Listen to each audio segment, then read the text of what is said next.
अकोला लोकसभा निवडणुकीमध्ये बहुमताने विजयी झालेले भाजपाचे युवा खासदार अनुप धोत्रे यांच्या भव्य सत्कार व कृतज्ञता सोहळ्याचे आयोजन मूर्तिजापूर शहरात करण्यात आले होते।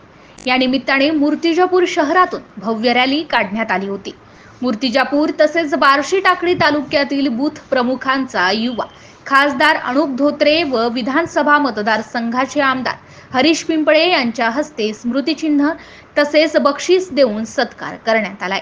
नेत्रदीप भव्य कार्यक्रम कंजरा रोडवरील सालासाल रिसेंट मध्ये आयोजित करण्यात आला होता। या कार्यक्रमाला मूर्तिजापूर विधानसभा मतदारसंघातील भाजपा कार्यकर्त्यांची मोठी गर्दी उपस्थित होती।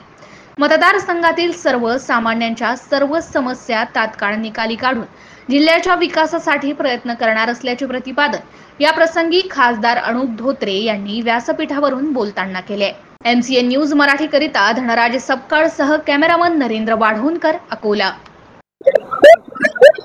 सगळ्यात पहिले तर आपल्या नवनिर्वाचित खासदारपदी निवड झाल्याबद्दल सर्व पत्रकार संघटनेच्या वतीने आम्ही मनपूर्वक अभिनंदन करतो। आमचा प्रश्न हाच आहे की गेल्या कित्येक वर्षापासून शकुंतला या रेल्वेचा प्रश्न ऐरणीवर होता। तो माननीय आमचे विद्यमान आमदार हरीश पिंपळे यांनी सभागृहात मानून त्याचा तोडगा जरी काढला असला तरी आगामी येणाऱ्या विधानसभा तोडणार आहेत त्याचं काम अद्यापर्यंत कुठेतरी सुरू नाही। यावर आपण काय संसदमध्ये करतो? अनेक असे जे विषय आहेत, म्हणजे एक सेकंदाला उदाहरण नका देऊ। आमची सरकार जेव्हा आहे तेव्हाच कामं का बरं होतात आपण पत्रकारांनाही विचारतो। मग ते नॅशनल हायवेचा असेल, रेल्वेचा असेल, पाण्याचा असेल, मूर्तिजापूरच्या शहरापासून गावोगावाचा विकासाचा विषय असेल, त्यामुळे येणाऱ्या काळात आम्हालाच मतदान द्या हे मी सांगू शकतो। आमचे लाडके आमदार आमचे नेते हरीश पिंपळे यांना मत द्या आणि विकास आता गरीबांना सांगितलं की त्याचा DPR तयार झालेला आहे। खासदार म्हणून मिळालेला खासदार म्हणून नक्कीच केंद्राची निधी, गरीबांच्या माध्यमातून राज्याची निधी आणि जिथे जिथे जी गरज असेल तेव्हा आम्ही आणणार आहोत। परंतु मी वापस हेच सांगेल की जेव्हा आमची सरकार आहे तेव्हाच मूर्तिजापूरचा विकास होते। या कारणास्तव आपलं मत हे वाया जाणार नाही हा विचार करून मूर्तिजापूरचा आमदार हा आपल्या गावचा आमदार हरीश पिंपळे असला पाहिजे या दिशेने आपण सर्वांनी आशीर्वाद दिला पाहिजे।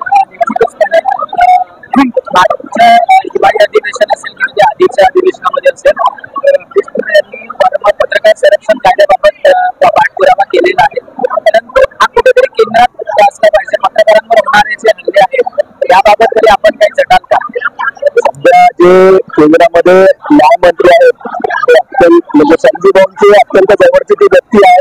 आपण ज्या सूचना द्याल त्यांनी पर्सनली त्यांच्याकडे जाऊन त्यांनी मला स्वतः मी म्हणून आलो लोकसभेमध्ये गेलो तर त्यांनी मला स्वतः बनवून सांगितलं की संजीव भाऊंचा तो मुलगा आहे, तुला काही अडचण असली तर तू माझ्याजवळ ये, माझा नंबर दे, नक्कीच आपल्या ज्या अडचणी आहेत त्या अडचणी दूर करण्याचा मी यशस्वी प्रयत्न करेन। युवकांसाठी रोजगाराच्या योजना काय?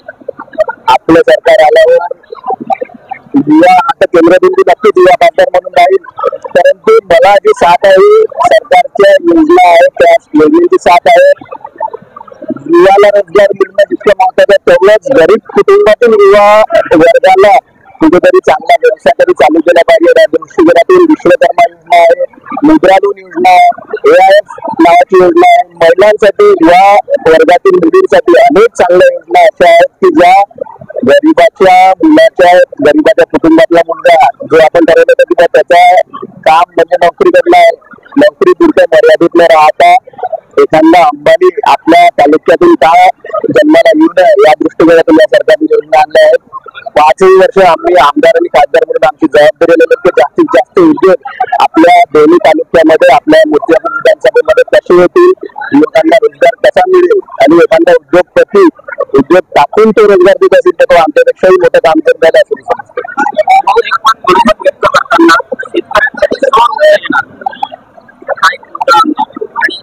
संकल्पना मांडली आहे की संकल्पना अस्तित्वात आणल्यानंतरच आपण प्रभाव करणार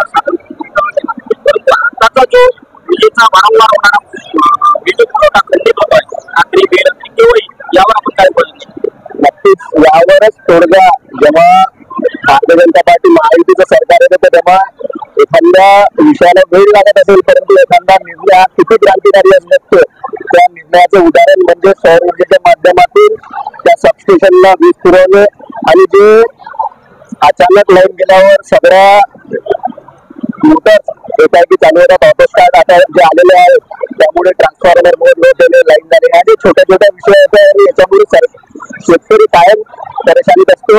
अशा सगळ्याच अडचणी दूर करून मी स्वतः शेतकरी म्हणून एक खताचाही विषय हा गंभीर विषय आहे. आजही मी त्या विषयाला मी संतुष्ट आहे. काही कंपन्या असतील, प्रायव्हेट कंपन्यातील कर्मचारी असतील, यांच्या जो आळशीपणा आपण म्हणू शकतो, त्या आळशीपणामुळे सामान्य शेतकऱ्यांना अत्यंत जास्त त्रास होतो आहे.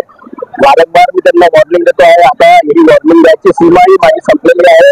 आता कारवाईने त्याचा निर्णय होणार आहे. त्यामुळे खताची अडचण ही दूर कशी होऊ शकेल. मी वारंवार कंपनीला सांगितलं आहे की तुमची छोट्यात छोटी अडचण मला सांगा, तुमच्या कंपनीचा कर्मचारी म्हणून मला तुम्ही सांगा, मी तुमची रेल्वेची अडचण असेल, वॅगनची अडचण असेल, कुठलीही अडचण दूर करणार आहे. परंतु जेव्हा आपण रासायनिक खताची कंपनीची एजन्सी घेतो तेव्हा आपली जबाबदारी असते की शेतकऱ्यांना एक खत आपण देऊ शकलो पाहिजे. नक्कीच त्या दिशेने मी काम करणार आहे.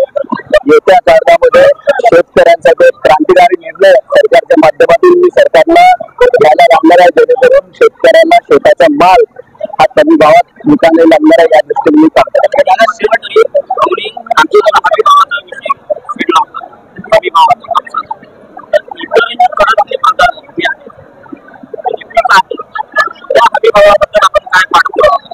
नक्कीच सध्या MSP चा जो विषय आहे, हमीभावाचा जो विषय आहे, त्याच्यामध्ये सरकारने चांगली मोठी वाढ केलेली आहे.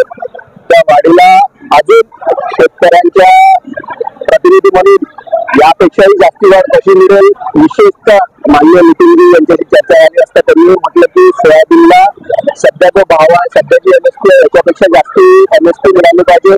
यासाठी स्वतः नितीनजी गडकरी हे माननीय नरेंद्रजी मोदी यांच्याशी चर्चा करणार आहे. येत्या काळामध्ये शेतकऱ्यांना दिलासा कसा मिळू शकेल यासाठी आम्ही काम करणार आहे.